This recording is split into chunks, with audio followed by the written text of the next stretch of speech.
మన గ్రహం ఎప్పుడూ కదులుతూనే ఉంటుంది. అది కూడా ఒకేసారి రెండు వేర్వేరు ప్రయాణాలు చేస్తూ. ఈ ప్రయాణాలే మనకు పగలు, రాత్రిని, అలాగే మనం అనుభవించే రకరకాల ఋతువుల్ని ఇస్తాయి. ఇంతకీ ఆ కథేంటో తెలుసుకుందామా? ప్రతి ఉదయం మనకు సూర్యోదయం అవుతుంది. పగలు, రాత్రి ఇదొక చక్రంలా సాగుతుంది కదా. ఈ సుపరిచితమైన సైకిల్ వెనుకే భూమి యొక్క మొదటి, అతి ముఖ్యమైన కదలిక దాగి ఉంది. అదే టైంలో ఇంకొక పెద్ద చక్రం కూడా నడుస్తుంటుంది. అదే మనకు ఋతువులను ఇస్తుంది, మన ప్రపంచాన్ని నిరంతరం మారుస్తూ ఉంటుంది. మరి ఈ విశ్వనృత్యం వెనుక ఉన్న రహస్యమేంటి? ఈ రోజువారీ వార్షిక మార్పులు అస్సలు ఎలా జరుగుతున్నాయో ఇప్పుడు వివరంగా చూద్దాం. సరే, ఈరోజు మన ప్రయాణంలో భూమి నిరంతర చలనం గురించి, దాని భ్రమణం, పరిభ్రమణం గురించి, ఇంకా దాని వంగిన అక్షం ఋతువులను ఎలా సృష్టిస్తుందో చూద్దాం. చివరగా అయనాంతాలు, విషువత్తుల గురించి కూడా మాట్లాడుకుందాం. మొదటగా భూమికి రెండు ప్రాథమిక కదలికలు ఉన్నాయి. ఒకటి తన చుట్టూ తాను తిరగడం, దాన్ని భ్రమణం అంటాం. రెండు సూర్యుని చుట్టూ తిరగడం, దాన్ని పరిభ్రమణం అంటాం. ఈ రెండూ మన జీవితాన్ని ఎలా శాసిస్తాయో చూద్దాం. సరే, ఇప్పుడు మనం మొదటి ప్రయాణంలోకి వెళ్దాం. అంటే భూమి యొక్క రోజువారీ తిరుగుడు, అదే భ్రమణం. అదెలా పనిచేస్తుందో చూద్దాం.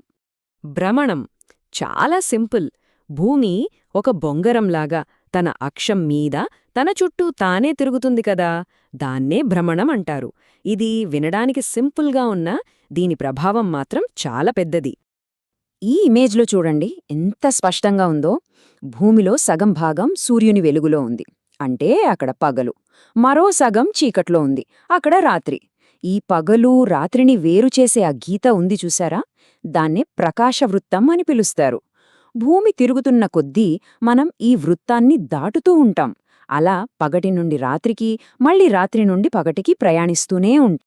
మరి ఈ ఒక్క రౌండ్ పూర్తి చెయ్యడానికి ఎంత టైం పడుతుంది? మనందరికీ తెలిసిన సమాధానమే, సుమారుగా 24 గంటలు. దాన్నే మనం ఒక రోజు అంటాం. ఓకే, రోజువారీ తిరుగుడు గురించి తెలిసింది కదా. ఇప్పుడు కొంచెం పెద్ద పిక్చర్ చూద్దాం. మన గ్రహం సూర్యుని చుట్టూ చేసే చాలా సుదీర్ఘమైన వార్షిక ప్రయాణం గురించి తెలుసుకుందాం. భూమి చేసే రెండవ ముఖ్యమైన ప్రయాణం పరిభ్రమణం. అంటే సూర్యుని చుట్టూ ఒక స్థిరమైన కక్షలో, అంటే ఒక దారిలో ఒక పెద్ద యాత్ర చేయడం. మన సంవత్సరాన్ని, ఋతువులను నిర్ణయించేది ఇదే.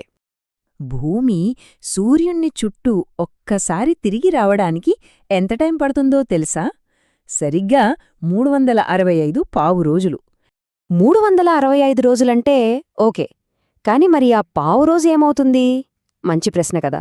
మనం సౌలభ్యం కోసం క్యాలెండర్లో 365 రోజులే లెక్కిస్తాము. మిగిలిన ఆ 6 గంటలను, అంటే పావు రోజును, ప్రతి సంవత్సరం పక్కన పెడతాం. అలా 4 సంవత్సరాల పాటు ఆదా చేస్తే 6+6+6+6 మొత్తం 24 గంటలవుతాయి. అంటే ఒక పూర్తి రోజు. ఆ అదనపు రోజునే మనం 4 సంవత్సరాలకొకసారి ఫిబ్రవరి నెలలో యాడ్ చేస్తాం. దాన్నే లీప్ సంవత్సరం అని పిలుస్తాం. అద్భుతం కదా. సో ఒకసారి క్లియర్గా గుర్తుపెట్టుకుందాం. భ్రమణం అంటే భూమి తన చుట్టూ తాను తిరగడం. దీనికి 24 గంటలు పడుతుంది. దీనివల్ల పగలు, రాత్రి వస్తాయి. ఇక పరిభ్రమణం అంటే సూర్యుని చుట్టూ తిరగడం. దీనికి 365 పావు రోజులు పడుతుంది. దీనివల్లే ఋతువులు ఏర్పడతాయి. రెండు వేర్వేరు కదలికలు, రెండు వేర్వేరు ఫలితాలు. అయితే ఆగండి, ఋతువుల కథలో ఒక ఇంట్రెస్టింగ్ ట్విస్ట్ ఉంది. కేవలం సూర్యుని చుట్టూ తిరగడం వల్లే ఋతువులు రావట్లేదు. అసలు కారణం వేరే ఉంది. చాలామంది ఏమనుకుంటారంటే భూమి సూర్యునికి దగ్గరగా వెళ్ళినప్పుడు వేసవి, దూరంగా వెళ్ళినప్పుడు శీతాకాలం వస్తుందని. నిజంగా కేవలం భూమి కక్ష వల్లే ఋతువులు వస్తున్నాయా? సమాధానం ఖచ్చితంగా కాదు. అసలు రహస్యం దూరం కాదు, భూమి యొక్క వంపు. అవును, మన గ్రహం నిటారుగా తిరగదు. అదొక పక్కకి కొద్దిగా వంగి ఉంటుంది. ఎంత వంగి ఉంటుంది అంటే తన కక్ష్య తలానికి సంబంధించి సరిగ్గా 66.5 డిగ్రీల కోణంలో. ఈ చిన్న వంపు, ఇదే మన ఋతువులన్నింటికీ అసలు కారణం. చాలా కాలం క్రితం భూమిని ఏదో పెద్ద వస్తువు ఢీకొట్టడం వల్లే ఈ వంపు ఏర్పడిందని శాస్త్రవేత్తలు భావిస్తున్నారు. సరే, ఇప్పుడు ఈ వంపు, సూర్యుని చుట్టూ తిరిగే కక్ష, ఈ రెండూ కలిసి మన సంవత్సరంలో కొన్ని కీలకమైన మార్పులను ఎలా సృష్టిస్తాయో చూద్దాం. ఉదాహరణకు జూన్ 21వ తేదీన భూమి వంపు కారణంగా ఉత్తరార్ధగోళం అంటే మనముండే భాగం సూర్యుని వైపుకు ఎక్కువగా వంగి ఉంటుంది. అప్పుడు సూర్యకిరణాలు నేరుగా కర్కాటక రేఖపై పడతాయి. అందుకే మనకు అది వేసవికాలం, ఇంకా సంవత్సరంలోనే అతి పొడవైన పగలు కూడా. అదే సమయంలో దక్షిణార్ధగోళం సూర్యుడికి దూరంగా ఉంటుంది కాబట్టి వాళ్లకు అక్కడ శీతాకాలం. ఇప్పుడు క్యాలెండర్లో ముందుకు వెళ్దాం. సరిగ్గా 6 నెలల తర్వాత డిసెంబర్ 22న పరిస్థితి పూర్తిగా రివర్స్ అవుతుంది. ఈసారి దక్షిణార్ధగోళం సూర్యుని వైపుకి వంగి ఉంటుంది. సూర్యకిరణాలు మకరరేఖపై నేరుగా పడతాయి. అందుకే వాళ్లకక్కడ వేసవి, మన ఉత్తరార్ధగోళంలో ఏమో చలికాలం. దీనికొక సరదా ఉదాహరణ చెప్పనా? ఆస్ట్రేలియాలో క్రిస్మస్ను స్వెటర్లు వేసుకొని కాదు, బీచ్లలో జరుపుకుంటారు.